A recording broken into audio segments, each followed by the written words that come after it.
Bismillahirrahmanirrahim. Alhamdulillah Rabbil Alamin. Wassalatu wassalamu ala ashrafil anbiya wal mursalin wa ala alihi wa sahbihi ajma'in. Subhanaka la ilma lana illa ma 'allamtana innaka antal alimul hakim. Rabbi shrah li sadri wa yassir li amri wa hlul 'uqdatam min lisani yafqahu qawli. Qala musannif rahimahullah ta'ala wa nafa'ana bi ulumihi fi dawaini amin. Kita sampai muka surat 249, kepentingan sabar serta dalil tentang kelebihannya. Sabar itu sebahagian daripada iman. Maka orang yang sabar dikira orang yang benar-benar beriman kepada Allah Subhanahu wa taala, dan orang yang kurang sabar maknanya kurang sempurna akan imannya. Ia merupakan rahsia kebahagiaan insan. Maka orang yang sabar sebenarnya hatinya tenang dan dia duduk dalam keadaan bahagia kalau dia benar-benar sabar. Maka sabar ini sama ada sabar dengan ujian musibah, ataupun sabar dalam taat kepada Allah, ataupun sabar daripada meninggalkan maksiat kepada Allah Subhanahu wa taala. Maka sumber keselamatan ketiga bala, maka bila sahaja seorang itu sabar, dia akan membawa kepada selamat. Kalau dia tidak sabar, kadang-kadang perkara yang lebih mudarat akan berlaku kepadanya apabila seseorang tidak sabar. Sebab itu Nabi sebut orang yang beriman, benar-benar beriman, bila mendapat nikmat dia bersyukur, bila diuji musibah dia tetap sabar. Maka ini sifat orang yang beriman kepada Allah. Maka persediaan seseorang mukmin ketika menghadapi saat getir, dan ia merupakan persiapan. Orang sabar ini ataupun setiap orang mukmin dia kena bersedia menjadi orang yang sabar di atas ujian yang Allah Taala timpakan kepadanya, lebih-lebih lagi ketika saat yang genting. Maka demikianlah para sahabat. Bilal bin Rabah sabar dalam imannya, diletakkan batu di atas dada, maka tetap menahan diri daripada penderitaan dan terus dengan beriman kepada Allah Subhanahu wa taala. Allah Taala berfirman, innama yuwaffas sabiruna ajrahum bighairi hisab. Orang yang benar-benar sabar kepada Allah ini dia akan dapat pahala tanpa hisab. Dan orang yang sabar ini kedudukannya tinggi di sisi Allah Taala, sehingga kan Allah Taala sebut innallaha ma'as sabirin. Allah Taala bersama dengan orang yang sabar. Maknanya orang yang sabar akan dapat pertolongan Allah kerana Allah Ta'ala bersama dengannya, dan menunjukkan bahawa dia akan mendapat kedudukan yang tinggi disebabkan kesabaran. Maka begitulah sifat orang mukmin, tidak sama dengan sifat orang yang tidak beriman kepada Allah. Dalam hadis lain berkaitan dengan sabar, Nabi tak sebut perkataan sabar, Nabi sebut la taghdab, jangan kamu marah. Lalu diulang lagi tanya, apa amalan amalan yang menyebabkan kami boleh masuk syurga? La taghdab, jangan marah. Nabi ulang beberapa kali. Faraddada miraran, Nabi ulang beberapa kali, jangan kamu marah, jangan kamu marah. Maka di antaranya orang yang sabar, sikapnya dia tidak cepat marah. Bahkan dia boleh bersabar dengan apa yang menimpa kepadanya. Maka dikatakan juga ketika diselubungi fitnah dan cabaran, dan apabila diselubungi fitnah. Jadi begini, kadang-kadang kita ini tak terlepas dengan fitnah. Lebih-lebih lagi kepada orang yang berdakwah pada jalan Allah, ataupun orang yang mengajak manusia kepada kebaikan. Maka berlakulah fitnah kepadanya. Maka bila kita ditimpa musibah ataupun fitnah, maka kita kena bersabar, tidak boleh lawan fitnah. Maka ramai orang yang difitnah, dia lawan balik fitnah. Akhirnya dia menjadi binasa.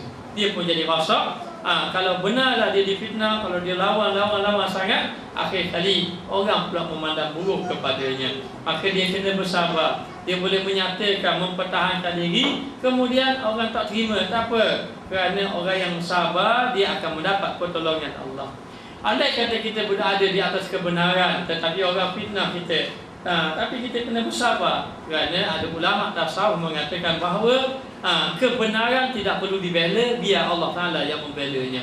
Maka maksudnya di situ ialah disuruh kita sabar menghadapi ujian, dan biar kita ini lebih-lebih lagi ditimpa fitnah. Maka ini pernah berlaku kepada Sayyidatina Aisyah, yang mana Sayyidatina Aisyah difitnah.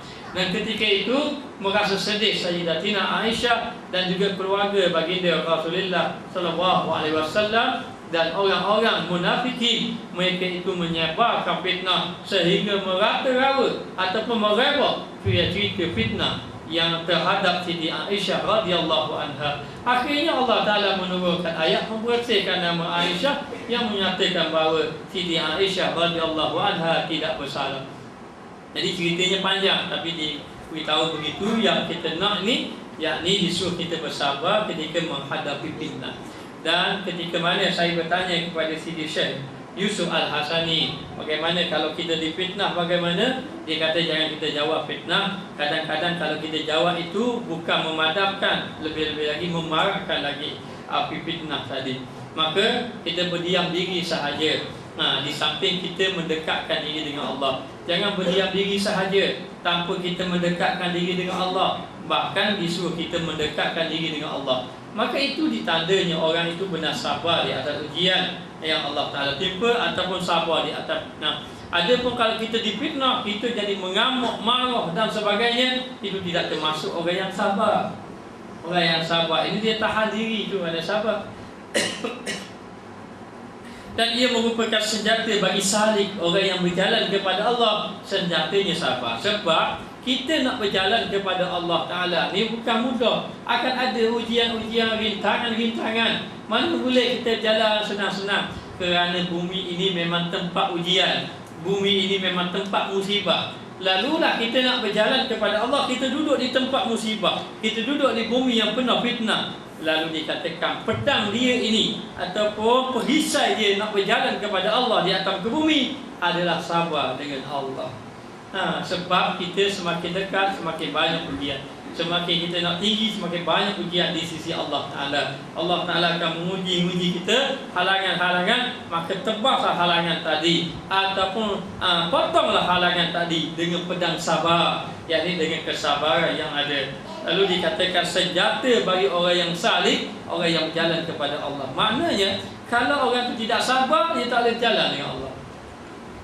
Dia tak sampai pada Allah kalau dia tidak sabar. Maka dikatakan di sini senjata bagi salik dalam mujahadah melawan nafsu, dalam dia menentang hawa nafsunya. Maka ketika kita ni nak ikut hawa nafsu memang mudah, tapi nak menentang hawa nafsu melalui jalan sabar.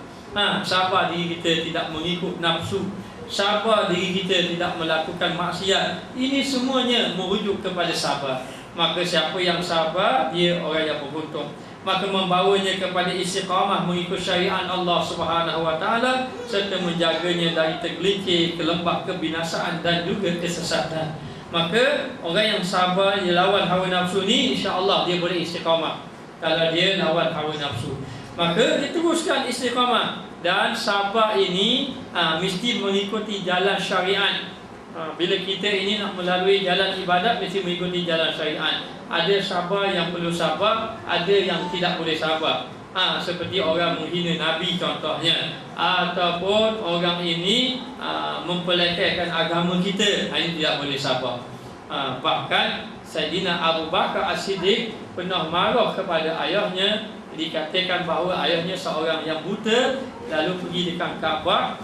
Maknanya ketika itu Nabi sedang sembahyang, Sayyidina Abu Bakar menjaga Nabi sembahyang di hadapan Kaabah. Datang ayah kepada Sayyidina Abu Bakar, namanya Abu Quhafah. Dan Abu Quhafah ini mengatakan sesuatu yang keji kepada Nabi.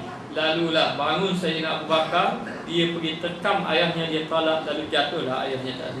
Lepas sembahyang, lalu Rasulullah memberitahu, ya Abu Bakar, dia kata pada aku, bukan kata pada kamu. Katanya, memang sifat Nabi begitu.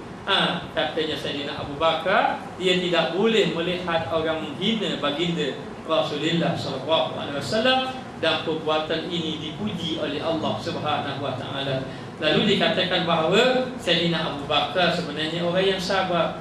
Dan dia walaupun dia sabar, dalam waktu yang sama dia juga mempertahankan agama Allah Ta'ala. Maka orang yang sabar ini dia akan istiqamah duduk di atas syariat Allah, dan dia akan menjaga diri dia daripada kebinasaan dan menjaga dirinya daripada kesesatan. Jadi kalau kita tidak sabar, kadang-kadang boleh membawa kepada menyeleweng kita daripada agama. Kemudian daripada menyeleweng itu akhirnya membawa kepada sesat, akhirnya membawa kepada kebinasaan. Maka tidak dapat tidak disuruh kita ini sabar. Inilah kepentingan orang yang sabar. Dan orang yang sabar adalah orang yang berjalan kepada Allah Subhanahu wa ta'ala. Disebabkan kepentingannya yang begitu agung, sabar ini, dan kedudukannya yang begitu tinggi, maka Allah Subhanahu wa ta'ala telah menyebut di dalam Al-Quran lebih kurang 90 tempat ayat mengenai sabar. Ayat sabar saja sebanyak 90. Dan kadang-kadang pada setengah ayat menyuruh agar bersabar. Di antaranya setengah ayat yang menyuruh bersabar ini, wasta'inu billah, ista'inu billah wasbiru. Maknanya pohonlah pertolongan dengan Allah, serta bersabarlah kamu, serta bersabarlah. Maknanya ketika kita ditimpa ujian musibah, ketika kita ditimpa fitnah ataupun mihnah, halangan kita nak buat kebaikan, lalu disuruh ista'inu billah, kamu kena minta tolong dengan Allah.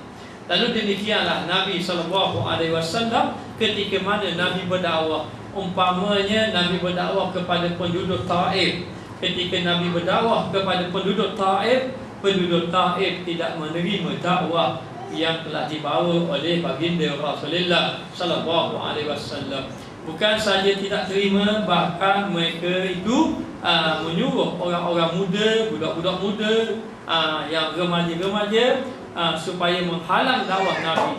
Lalu remaja-remaja, orang-orang muda daripada Taif itu pergi beramai-ramai mengambil batu lalu lempar kepada Nabi, sehinggalah berdarah wajah Nabi yang mulia itu. Lalu Nabi berdoa kepada Allah, ya Allah, ampunkan dosa aku di atas kelemahan. Aku mengadu kepadamu di atas kelemahan aku.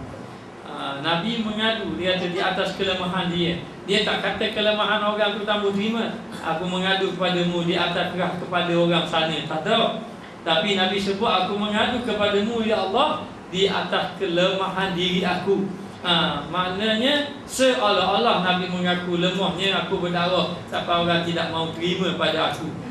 Tapi Nabi mengadu kepada Allah, dan Nabi memohon kepada Allah agar diberi pertolongan akan dakwahnya, ataupun Nabi benar-benar mengharap agar suatu hari nanti anak cucu orang-orang Taif itu yang dahulunya menolak dakwah Nabi, akhirnya mereka itu beriman kepada Allah Subhanahu wa ta'ala. Ini lambang sabarnya Nabi sallallahu alaihi wasallam. Ketika mana orang itu melakukan jahat pada Nabi, Nabi boleh berdoa lagi kepada orang tadi.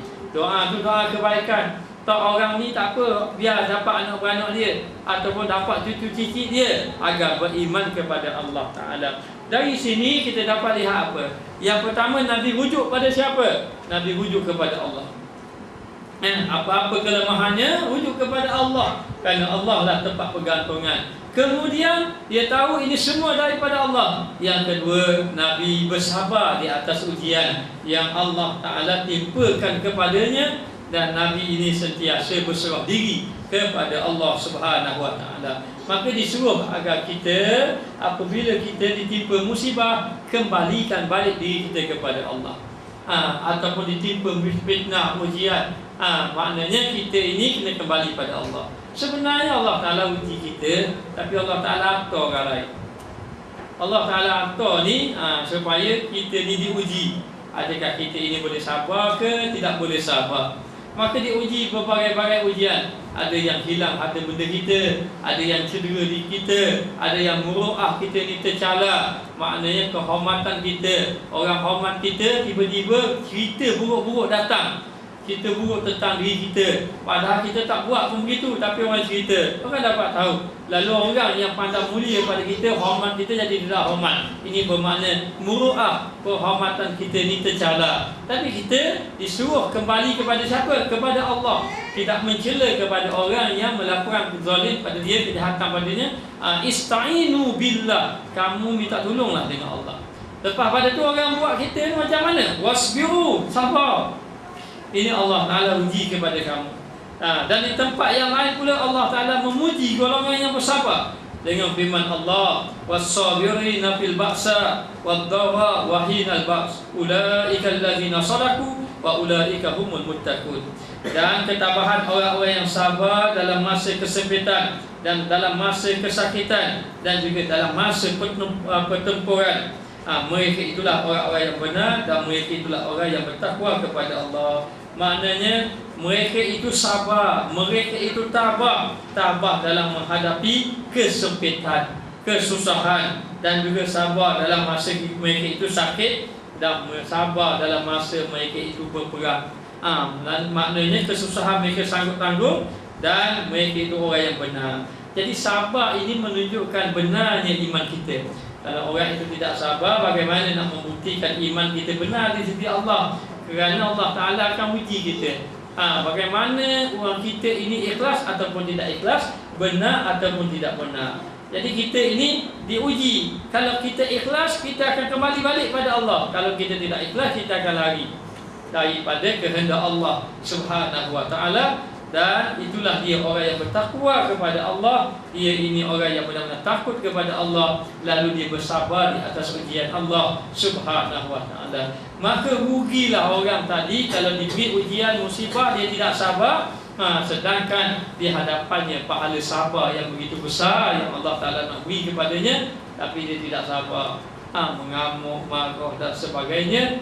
Perkara ini boleh membawa kepada hilang pahala yang Allah Ta'ala janji dan menyebabkan dia tidak termasuk di kalangan orang yang mulia, orang yang dipuji oleh Allah. Kerana orang sabar ini orang yang dipuji oleh Allah Subhanahu Wa Ta'ala.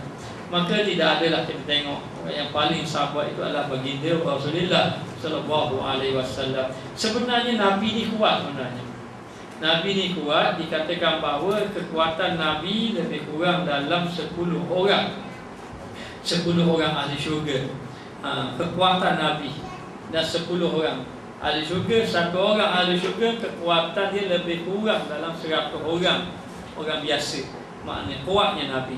Sebab itulah katanya pedang Nabi ni berapa ratus kilo pedang Nabi, tapi Nabi pegang tidak ada masalah. Kuat Nabi ni orang yang kuat. Tapi ketika mana Nabi dipukul, Nabi tidak membalasnya. Ketika mana Nabi dipukul, ketika Nabi nak mengajak orang beriman kepada Allah, maka Nabi dipukul. Dan Nabi tidak melawan ketika itu kerana apa? Kerana memikirkan tentang sahabat Nabi yang masih sedikit golongannya, kumpulannya. Dan kalaulah Nabi lawan, mungkin memberi mudarat. Dia tak ada apa, tapi bimbang kepada para sahabat Nabi yang lain. Maka Nabi sabar di atas ujian Allah Ta'ala. Dan begitu juga Abu Jahal penuh, maknanya melempar kotoran yang kotor ataupun bangkai.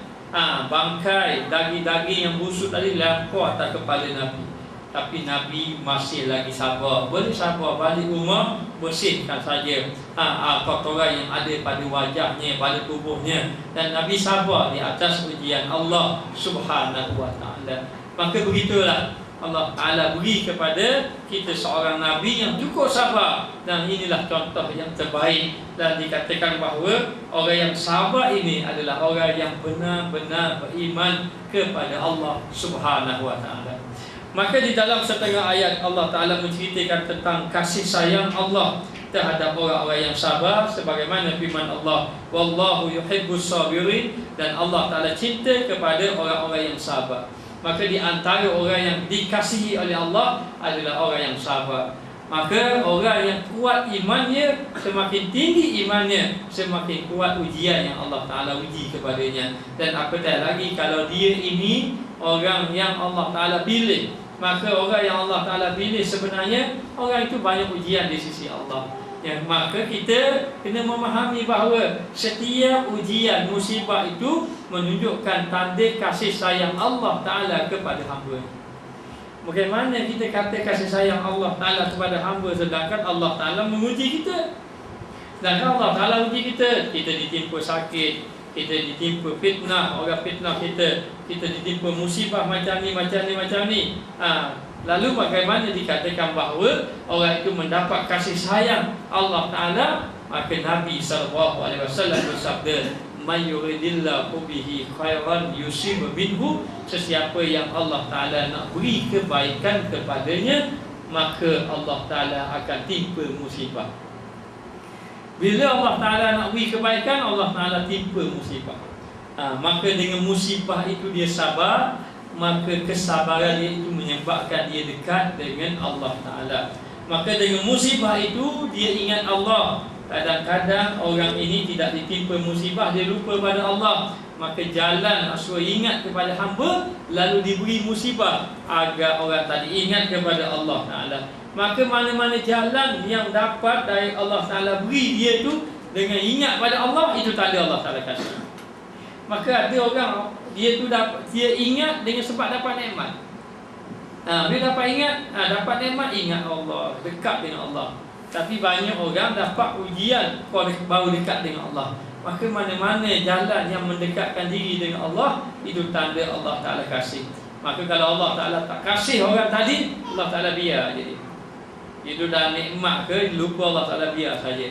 Tapi Allah Ta'ala kasih orang tadi, diberi ujian, maka dia sabar dengan ujian Allah Ta'ala. Maka dekatlah dia dengan Allah Subhanahu Wa Ta'ala, dan Allah Ta'ala kasih kepada dengannya. Maka dikatakan bahawa sekali-sekala Allah Ta'ala menjelaskan bahawa ma'iyahnya. Ma'iyah ni maknanya kebersamaannya. Ma'ah ni maknanya bersama. Kebersamaannya terhadap orang-orang yang sabar dengan ma'iyah penjagaan. Bersama apa tu? Bersama penjagaan Allah. Kan sama saja. Bukan masuk Allah Ta'ala duduk sebelah kita. Allah Ta'ala sama dengan kita ni. Allah Ta'ala tidak bertempat. Allah mawjud bila makan. Allah Ta'ala ada tapi tidak bertempat. Tapi bersama. Bersama di situ bersama penjagaan Allah. Kamu orang yang sabar, kamu akan dapat penjagaan Allah. Allah Ta'ala akan jaga kamu. Dan juga mendapat pertolongan Allah Ta'ala serta bantuan Allah Ta'ala apabila orang itu sabar. Sebab itu dikatakan bahawa orang yang mendapat kebaikan, nikmat, dia mesti bersabar. Bahkan Allah Ta'ala di akhir pada ayat, kalau ayat-ayat ujian, akhirnya Allah Ta'ala sebut Basyirus sabirin, berita gembira bagi orang yang sabar. Wala nabluwannakum bisyai'in minal khawfi wal ju'i wa naqsin minal amwali wal anfusi was samarat wa basyirus sabirin. Akhirnya dia begitu. Aku uji kamu, kesusahan, kelaparan, kehilangan harta benda, tidak ada makanan dan sebagainya, tapi berita gembira bagi orang yang sabar. Lalu ketika mana para sahabat yang diseksa, diuji oleh Allah Ta'ala, dia diazab. Kalau tidak silapnya Khabbab bin Arat yang telah berjumpa dengan Nabi. Bila berjumpa dengan Nabi, dia minta pada Nabi kalau boleh doalah kepada Allah agar Allah Ta'ala membinasakan musyrikin kafir, agar binasa orang-orang kafir semua sekali. Dia minta dengan Nabi. Sebab apa? Sebab dia kena azab, dia kena seksa. Dan dia telah melihat bahawa sahabat-sahabat Nabi duduk dalam keadaan azab, dan mungkin dia tidak mahu sahabat lain kena macam dia juga.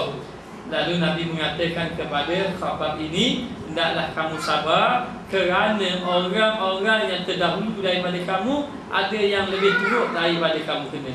Bahkan ada yang tubuhnya 3 gaji, ada yang maknanya dibunuh hidup-hidup gitu saja, maknanya disembelih dan sebagainya. Maka disuruh agar sahabat Nabi bersabar. Lalu dikatakan bahawa Nabi ini kalau nak berdoa pada Allah, ya Allah ya Tuhanku, binasakanlah orang-orang Mekah. Boleh Nabi doa itu, boleh. Kalau Nabi nak berdoa, nasaya Allah Ta'ala boleh makbulkan dan boleh hancurkan orang-orang musyrik di Mekah. Tapi ada tak Nabi doa itu? Nabi tidak berdoa. Kerana melalui orang-orang musyrik di Mekah lah diuji akan orang yang benar-benar beriman dan orang yang benar-benar sabar. Pada Allah Ta'ala akan uji siapa yang benar-benar nak sama dengan Nabi. Mungkin masa itu boleh sama belaka. Masa ketika senang, memang ketika senang boleh sama belaka. Nak tahu orang ketika susah lah. Sebagaimana kita nak tahu kawan kita, orang yang bersama dengan kita. Nak tahu macam mana orang bersama dengan kita. Nak tahu, jangan tunggu masa senang. Masa senang sama belaka. Masa kita senang, masa kita tengok ada kedudukan ataupun pernah ada mendapat nikmat yang banyak, masa itu sama belaka. Bagaimana ketika kita tidak ada, hilang semua sekali, Allah Ta'ala tarik belaka. Masa itu baru kita tahu apa yang betul-betul sama dengan kita ataupun tidak bersama dengan kita. Maka demikianlah Allah Ta'ala nak tahu mu nak bersama tak dengan Allah. Mu ni nak bersama dah dengan Allah. Akhirnya nak bersama dengan Allah, aku uji mu sekali. Pergi uji. Maka bila diuji oleh Allah Ta'ala tu, maka baru Allah Ta'ala boleh tengok ini sama tidak sama. Dalam keadaan Allah Ta'ala Maha mengetahui. Allah Ta'ala ni Maha mengetahui, Maha alim, Maha bijaksana. Allah Ta'ala tahu kalau tidak menguji. Allah Ta'ala tahu siapa ikhlas pun tidak ikhlas. Tetapi Allah Ta'ala nak tunjuk pengajaran kepada makhluk, kepada kita semua, jalan nak uji ni, nak tahu ini yang ikhlas, tak ikhlas, dengan cara ujian. Dia beri musibah. Maka bila dia beri musibah, lalu rasa pergantungan kepada Allah Ta'ala, maka dia merasa benar-benar dekat dengan Allah Subhanahu Wa Ta'ala. Jadi demikian orang-orang yang dekat dengan Allah ni, kenapa mereka boleh sabar? Mereka boleh sabar apabila mereka melihat Allah, mereka bersama dengan Allah. Jadi bila dia melihat ini semua daripada Allah, dan Allah Ta'ala datangkan ujian kepadanya, dia akan boleh sabar. Tapi kalau dia ni lupa pada Allah, dia tidak melihat kepada Allah, dia tak boleh sabar. Dia nampak makhluk lah buat zalim ke dia, buat jahat ke dia. Tapi hakikatnya semua datang daripada Allah untuk menguji dia. Lalu dikatakan bahawa di tempat yang lain Allah Ta'ala menjelaskan tentang kemestian pembalasan terhadap mereka tanpa perhitungan. Maknanya orang yang sabar akan dibalas. Balas dengan kebaikan. Balas dengan kebaikan. Maka sabar. Kalau orang buat sesuatu pada kita, mungkin difitnah, ujian dan sebagainya, kita ni maknanya tidak sabar, maka Allah Ta'ala akan biarkan kita maknanya. Tetapi kalau kita ini sabar, maka Allah Ta'ala akan bersama dengan kita. Dan dijanji oleh Allah Ta'ala orang yang sabar di negeri akhirat ini bagaimana kedudukannya? Firman Allah Ta'ala, innama yuwaffas sabiruna ajrahum bighairi hisab. Maknanya sesungguhnya akan disempurnakan ganjaran pahala. Ganjaran pahala kepada orang yang sabar tanpa perhitungan, yakni tidak terkira pahala. Pahala sebab sabar dengan ujian Allah Subhanahu Wa Ta'ala. Maka di negeri akhirat nanti, siapa orang yang dapat pahala yang banyak? Di antaranya orang yang sabar di atas ujian Allah. Maka kita ini di atas muka dunia mungkinlah kalau boleh kita tak tambahlah ujian berat-berat. Tapi dekat negeri akhirat, orang yang lebih ini adalah orang yang dapat ujian yang berat. Hanya orang kadang-kadang kita je terasa, sebab terasa tu iman kita lemah. Iman kita lemah, kita kata Allah kenapa aku semua kena apa nasib aku malang ni, kenapa aku susah ni. Ini menunjukkan bahawa iman kita lemah. Iman kita lemah, pergantungan kita kepada Allah Ta'ala. Bahkan para sahabat, orang-orang soleh, tabi'in, mereka berserah kepada Allah, mereka terima apa yang Allah Ta'ala timpakan kepadanya. Bahkan mereka tak sabar. Banyak contoh Nabi-Nabi contohnya. Maka Nabi Ibrahim AS tak dapat anak, payah dapat anak. Bila dapat anak, diuji oleh Allah, suruh tinggalkan anak di satu tempat perikontak yang sekarang ni jadi Mekkatul Mukarramah. Tinggalkan anak isi di situ. Tak ada makanan, tak ada minuman, tak ada binatang, tak ada tumbuhan. Nanti Allah Ta'ala nak uji betul dia tak? Sabar ke tidak sabar? Lalu diuji, letak situ. Allah Ta'ala suruh. Allah Ta'ala suruh tak apa. Kalau orang lain suruh boleh tahan kira. Tapi Allah Ta'ala suruh ni kena terima. Maka dia letak anak dia tu. Letak anak dia tinggal begitu sampai anak dia besar. Lama dah tak jumpa dah. Jumpa anak dia dah besar dah. Nabi Ismail AS jumpa bila besar pula, tiba-tiba diperintah pula suruh sembelih. Ini ujian yang Allah Ta'ala beri kepada Nabi Ibrahim AS. Dalam peristiwa sebelum pada itu pun banyak lagi peristiwa Nabi Ibrahim, seperti bersama dengan Namrud, seperti dicampakkan di dalam api dan sebagainya. Tetapi nak beritahu ini ujian. Maka demikianlah kita akan sentiasa diuji. Maka orang yang nampak daripada Allah, sebenarnya sesiapa yang banyak ujian, dia semakin dekat dengan Allah. Sebenarnya begitu. Maknanya yang kita ni kurang ujian, yang kita rasa kita sudah dekat, Allah Ta'ala bagilah ke kita. Kita ni orang alhamdulillah, maknanya tak susah hidup. Maknanya mana boleh kan tak susah hidup? Atas muka dunia ni memang jalan susah, memang jalan ujian. Maknanya jadi kita kena sabarlah. Hanya kedudukan orang tidak sama. Orang yang semakin tinggi, makin dekat. Dan ujian ni tak akan habis kecuali mati je. Kecuali mati saja maknanya. Tak uji saja zahir, dia uji cara batin. Tengok uji saya zahir, maknanya boleh jadi zahir itu kita selesai. Hati pun ada, keluarga pun ada, kedudukan pun ada. Okey, alhamdulillah. Diuji batin pula.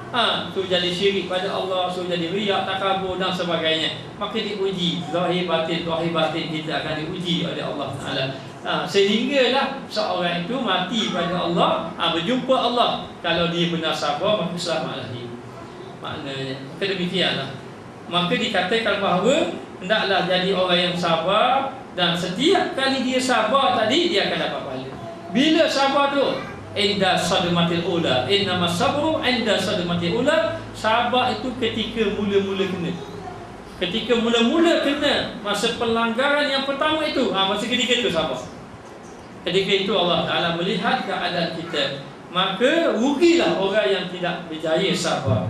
Maka Nabi suruh, la taghdab, jangan marah, dengan hati kata, hendaklah kamu sabar. Maka di tempat yang lain pula dia menerangkan bahawa dengan kesabaran orang-orang musyrik yang mendapat petunjuk kepada manusia telah mencapai maqam yang tinggi. Maknanya orang-orang yang sabar ini terdiri daripada pemimpin-pemimpin yang mana mereka itu mendapat petunjuk di sisi Allah Ta'ala disebabkan mereka sabar. Allah Ta'ala berfirman, waj'alna minhum a'immatan yahduna bi amrina lamma sabaru.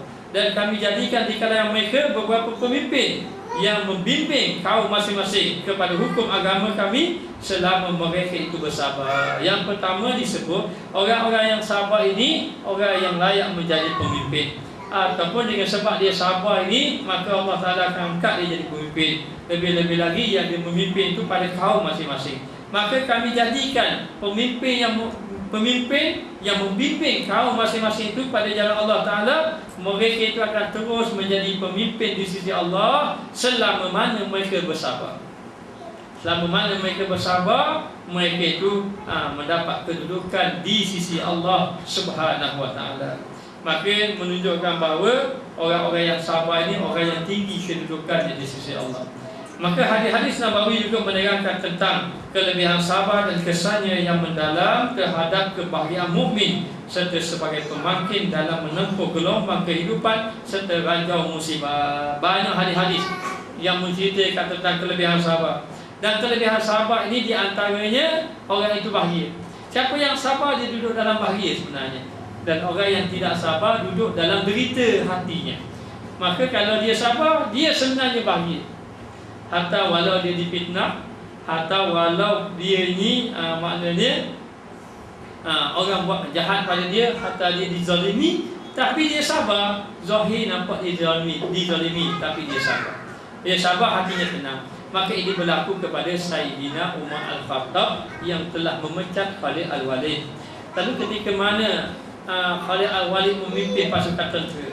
Jadi Khalid Al-Walid ini, dia ini ketika perang Mu'tah, ada sahabat Nabi Ja'far bin Abi Talib, kemudian Abdullah ibn Rawahah, Zaid bin Harithah mati dalam medan perang. Akhirnya panji tadi, bendera Islam disambut oleh Khalid Al-Walid, dan Khalid Al-Walid ini dipanggil Saifullah, singa Allah. Lalulah dia memimpin tentera, lalu menang dia. Maka Khalid Al-Walid ini Allah Ta'ala beri kepada dia tak pernah kalah dalam perang. Tak pernah kalah. Dan dia pernah perang bersama Nabi. Dia dalam peperangan Nabi bersama, berperang menentang Nabi itu dalam perang Uhud. Dalam perang Badar ada, dalam perang Uhud. Dalam perang Uhud masa tu dia duduk pihak-pihak orang kafir. Dan dia di antara pemimpin kafir masa ketika itu. Dan Khalid Al-Walid Tuhan bagi kepada dia orang bijaksana dalam medan peperangan. Sebab itu ketika Abu Zar minta jadi jawatan, pegang jadi pemimpin, Nabi tak lantik Abu Zar, Nabi lantik Khalid Al-Walid. Walaupun dari segi solehnya, dari segi dekatnya, hubungan rapat dengan Nabi, Abu Zar lebih rapat lagi. Tapi Nabi lantik sebab Nabi tahu Khalid Al-Walid ini lebih lagi dari segi bidang ni. Lalu ketika mana Sayyidina Umar Al-Khattab melihat setiap kali Khalid Al-Walid memimpin tentera, maka Allah Ta'ala beri kemenangan. Dan dikatakan bahawa Khalid Al-Walid ini sangat-sangat bercita nak mati syahid. Dia perang untuk mati tapi tak mati. Dia perang tu memang nak mati. Kalau boleh gini biar mati, tak mati juga. Gini mati, tak mati juga. Begitu cita-cita. Kita perang memang tak mati. Kalau boleh biar mati orang lain. Kalau boleh tengok-tengok orang tak perasan umur lagi. Allah tak ada agak lah. Maknanya. Jadi dalam keadaan macam itu, bila Sayyidina Umar Al-Khattab melihat orang telah menyangka bahawa menang ini sabit Khalid Al-Walid, sehingga orang melihat bahawa kalau Khalid Al-Walid jadi pemimpin menang, jadi kemenangan itu sabit dengan Khalid Al-Walid.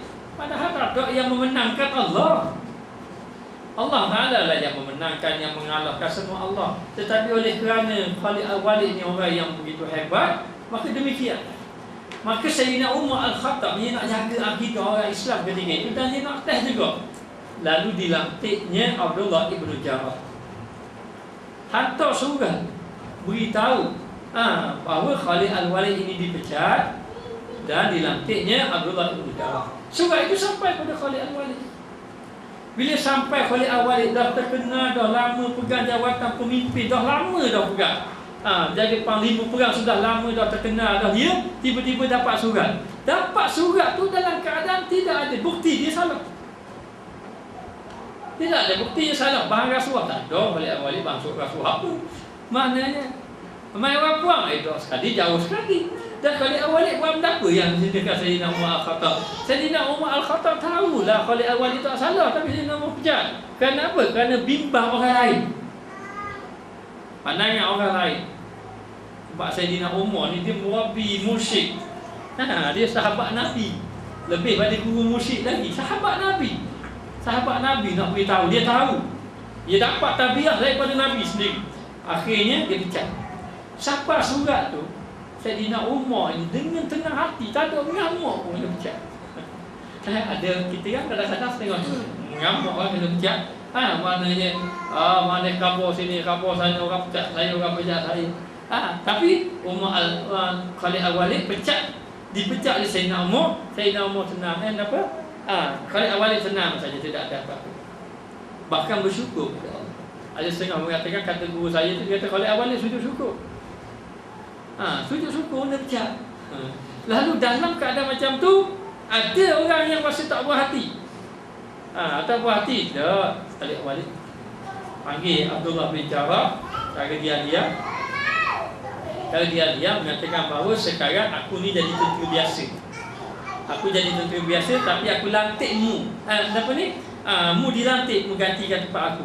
Beri surat kepada Abdullah Al-Jarrah. Abdullah Al-Jarrah ini dapat surat, tengok nanti ini daripada Sayyidina Umar. Dah protes tak Khalid Al-Walid, malah aku maknanya bahagian kawasan aku malah layak. Katanya ada gitu, tidak ada. Dia tetap sama, dia tidak ada puas hati, tidak ada. Kan bahagia itu kan, tenang saja hati. Tak ada rasa kita ni. Sebab tu Allah Ta'ala akan uji ikhlas tak ikhlas orang tadi, dengan kesabaran tak sabar dia, betul tidak betul dia, nak tahu benar tak benar akan dia uji. Lalu dalam keadaan macam tu, Khalid Al-Walid macam biasa, tiba-tiba Abdullah Al-Jarrah yang memimpin tentera.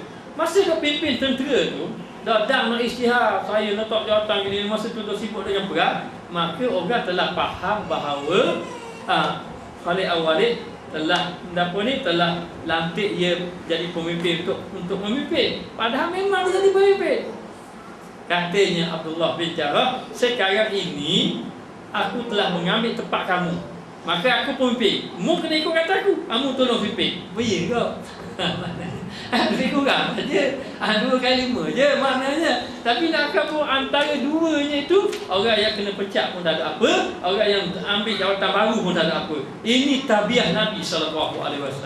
Maknanya. Lalu dia orang sahabat, tak ada apa-apa pun. Tidak ada apa-apa. Sebab itu dikatakan bahawa orang yang sahabat ini adalah orang yang duduk dalam keadaan bahagia. Yang tak bahagia itu orang yang tak sabar. Maknanya orang yang ada penyakit. Lalu dikatakan bahawa keadaannya adalah sebagaimana paparan peristiwa yang melimpah ruah tentang kesabaran serta daya tahan baginda Rasulullah SAW. Dan begitulah contoh banyak daripada Nabi yang menunjukkan Nabi ni orang sabar. Sama ada dia sabar ketika mana Abu Jahal buat zalim pada dia. Ada seorang, ingatlah kisah apa ni, Abdurrahman Ibn Auf. Dia ada dua orang dua orang lah macam khaddam dia. Satu nama Muaz, satu Muawiz, dua orang. Bila saja masuk dalam satu perang, dalam satu peperangan, dalam perang tadi dia cari Abu Jahal je, tak ada cari orang lain. Dia cari Abu Jahal je, maknanya. Jadi dia pergi berperang, dia ni khaddam kepada Abdul Rahman bin Auf. Lalulah dia pergi dalam perang tu, dia yang Muaz ni dia kata kena cari Abu Jahal, Muawiz pun kena cari Abu Jahal, dua orang. Bila saja dalam perang tadi orang beritahu, tu tah dia Abu Jahal, dia cepat-cepat terkam. Dia terkam dua lawan satu. Akhir-akhir jatuh dah, mati. Bila mati jatuh, dia terus keluar medan perang cari Nabi lagi. Maknanya tidaklah lawan-lawan dia terus cari Nabi lalu. Bila dia cari Nabi tu, dia pun khabar. Dia kata saya yang telah membunuh Abu Jahal. Orang tu kata, Muawiz kata aku. Orang tu kata aku. Dia balas orang. Aku yang bunuh. Aku yang bunuh. Dia balas orang tu. Makanya balas depan Nabi. Nabi kata gini, asal gaduh-gaduh. Oleh kerana kedua-dua mengaku bunuh, okey, cuba akak pedang kamu masing-masing. Dua-dua akak. Tengok dah, ada dua-dua akak. Nabi tengok dua-dua ada kesan darah. Nabi kata kalau gitu dua-dua bunuh. Dua-dua bunuh. Dan berapa musuh kau yang mau perang ni tujuan dia perang nak bunuh Abu Jahal. Dan sebab apa nak bunuh Abu Jahal? Sebab aku tengok bahawa Abu Jahal ni terlalu jahat sangat buat sakit hati ke Nabi. Buat sakit hati ke Nabi. Tapi Nabi sabar je.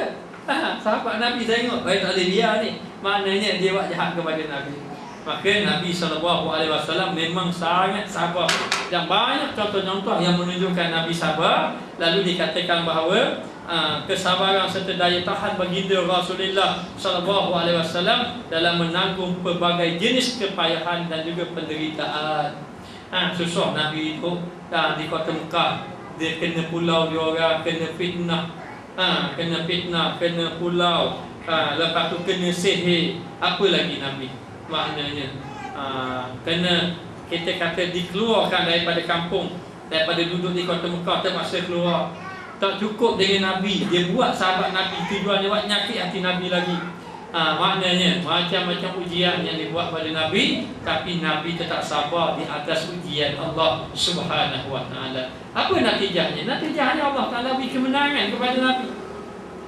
Nabi sabar ketika itu apa yang orang-orang kafir musyrikin Mekah buat kepada Nabi dan juga para sahabat Nabi. Makalah akan hidup baginda penuh dengan kesabaran, penuh dengan jihad serta pengorbanan. Maka begini demikianlah kehidupan baginda Rasulullah sallallahu alaihi wasallam. Maka demikian kalau orang nak ikut jalan Nabi, gitulah.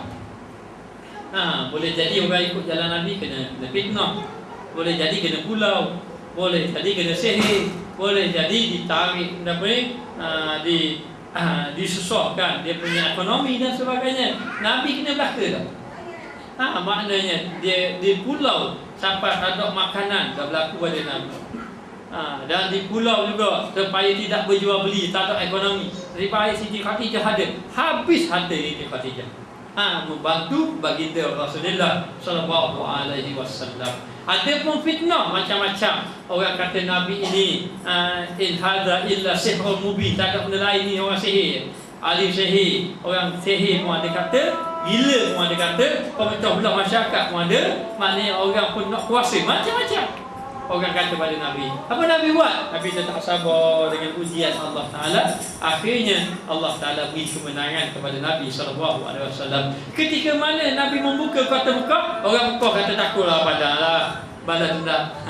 Maknanya ketika itu Nabi menang dah. Nabi masuk di kota Mekah, beribu-ribu orang dah. Orang Mekah tadi buat apa dah? Maknanya Nabi kata siapa duduk dalam, masuk dalam rumah, masuk dalam Masjidil Haram selamat, masuk dalam rumah Abu Sufyan selamat. Siapa yang tak masuk tu tak tahu selamat dah. Akhir kali dia kumpul ramai-ramai, Nabi tanya, macam mana pandanganmu tentang diri aku? Maknanya agak-agak guana aku buat kamu. Gitu. Nabi kumpul orang-orang dia tanya, bagaimana pandanganmu tentang diri aku? Agak-agak guana, kalau bahasa Terengganu juga agak-agak guana aku buat kamu. Kamu ingat dulu buat aku kan? Nabi tak katalah gitu, Nabi tak cakap begitu. Maknanya Nabi tak katalah mu ingat dah aku muat aku dulu, muat ke sahabat-sahabatku dulu. Bila kumpul ramai-ramai, Nabi kata wa antumul tulaqa, kamu semua dibebaskan. Maknanya bebas Nabi. Boleh tak Nabi nak balas dendam? Boleh? Boleh Nabi nak balas dendam. Dulu masa duduk di kota Mekah, apa orang musyrikin Mekah buat? Dia rapah di harta benda sahabat Nabi. Ada Nabi sampai muka kota Mekah, Nabi rapah balik. Maknanya dulu buat aku hari, dulu harimu ni hari aku. Tak ada begitu. Tidak ada begitu, menunjukkan Nabi ini seorang yang sabar, dan dia ini seorang yang tabah, dan kehidupan Nabi penuh dengan jihad, pengorbanan, kasih sayang, penderitaan. Itulah dia baginda Rasulullah sallallahu alaihi wasallam yang kita sambut Maulid Rasul.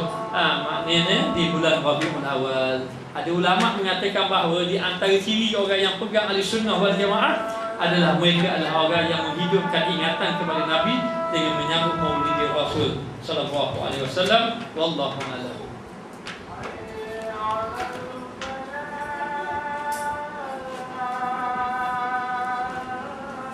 Bismillahirrahmanirrahim. Rabbana zalamna anfusana wa in lam taghfir lana wa tarhamna lanakunanna minal khasirin.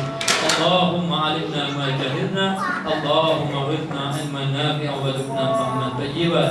Wa sallallahu ala sayyidina Muhammad wa ala alihi wa sahbihi wa sallam. Walhamdulillahi rabbil alamin.